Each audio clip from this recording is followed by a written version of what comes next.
ದಕ್ಷಿಣ ಕನ್ನಡ ಮತ್ತು ಉಡುಪಿ ಜಿಲ್ಲೆಗಳಲ್ಲಿ ರೈತರ ಕುಮ್ಕಿ ಹಕ್ಕಿನ ಸಂಬಂಧಿಸಿದಂತೆ ಸರ್ವೋಚ್ಚ ನ್ಯಾಯಾಲಯದಲ್ಲಿ ಇರುವಂತಹ ಪ್ರಕರಣವು ಸರ್ಕಾರದ ರೈತರ ಹಿತದೃಷ್ಟಿಯಿಂದ ಅಫಿಡವಿಟ್ ಸಲ್ಲಿಸುವ ಬಗ್ಗೆ ಮಾನ್ಯ ಕಂದಾಯ ಸಚಿವರ ಗಮನವನ್ನು ಸೆಳೆದಿದ್ದೀನಿ ಸಭಾಧ್ಯಕ್ಷರೇ. ಮಾನ್ಯ ಸಭಾಧ್ಯಕ್ಷರೇ, ಉತ್ತರ ಒದಗಿಸಲಾಗಿದೆ. ಅಧ್ಯಕ್ಷರೇ, ಉತ್ತರವನ್ನು ಕೊಟ್ಟಿದ್ದಾರೆ ಅಧ್ಯಕ್ಷರೇ. ದಕ್ಷಿಣ ಕನ್ನಡ ಮತ್ತು ಉಡುಪಿ ಜಿಲ್ಲೆಯಲ್ಲಿ ಅವರ ಏನು ವರ್ಗ ಜಾಗ ಇದೆ ಸಭಾಧ್ಯಕ್ಷರೇ, ಆ ಜಾಗಕ್ಕೆ ಪಕ್ಕ ಇರುವಂಥ ಕುಮ್ಕಿ ಜಾಗವನ್ನು ಅವರ ಹಕ್ಕನ್ನು ಸುಮಾರು ದಕ್ಷಿಣ ಕನ್ನಡ ಜಿಲ್ಲೆಯಲ್ಲಿ 2,42,550 ರೈತರಿದ್ದಾರೆ ಸಭಾಧ್ಯಕ್ಷರೇ.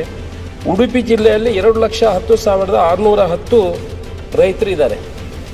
ಅವರ ಪಟ್ಟ ಸ್ಥಳದಲ್ಲಿ ಪಕ್ಕದಲ್ಲಿರುವಂಥ ಕುಮ್ಕಿ ಜಾಗವನ್ನು ಅವರು ಕೃಷಿ ಮಾಡ್ತಾ ಇದ್ದಾರೆ ಸಭಾಧ್ಯಕ್ಷರೇ. ನಾನು ಪ್ರಶ್ನೆ ಕೇಳಿದ್ದಕ್ಕೆ ಉತ್ತರ ಕೊಟ್ಟಿದ್ದಾರೆ ಸಭಾಧ್ಯಕ್ಷರೇ. ಸುಪ್ರೀಂ ಕೋರ್ಟಿನಲ್ಲಿ ಯಾವುದೇ ದಾವೆ ಬಾಕಿ ಇರುವುದಿಲ್ಲ, ಮತ್ತು ಈ ಜಾಗವನ್ನು ಸರ್ಕಾರದಿಂದ ಅವರಿಗೆ ಕೊಡಲಿಕ್ಕೆ ಮಂಜೂರು ಮಾಡಲಿಕ್ಕೆ ಆಗುವುದಿಲ್ಲ ಅನ್ನೋ ಉತ್ತರವನ್ನು ಕೊಟ್ಟಿದ್ದಾರೆ ಸಭಾಧ್ಯಕ್ಷರೇ.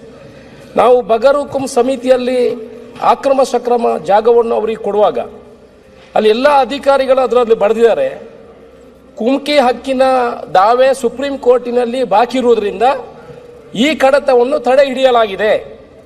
ಸುಪ್ರೀಂ ಕೋರ್ಟ್ನ ದಾವೆ ಇತ್ಯರ್ಥ ಆದ ನಂತರ ಕುಮ್ಕಿ ಹಕ್ಕಿನ ವಿಚಾರವನ್ನು ಮಾಡಲಾಗುವುದು ಅಂತ ಕೊಟ್ಟಿದ್ದಾರೆ ಸಭಾಧ್ಯಕ್ಷರೇ. ಈಗ ಕಂದಾಯ ಇಲಾಖೆಯಿಂದ ಉತ್ತರ ಬಂದಿರುವಲ್ಲಿ ಸುಪ್ರೀಂ ಕೋರ್ಟಿನಲ್ಲಿ ಯಾವುದೇ ದಾವೆಗಳು ಪೆಂಡಿಂಗ್ ಇಲ್ಲ ಅಂತ ಹೇಳ್ತಾರೆ.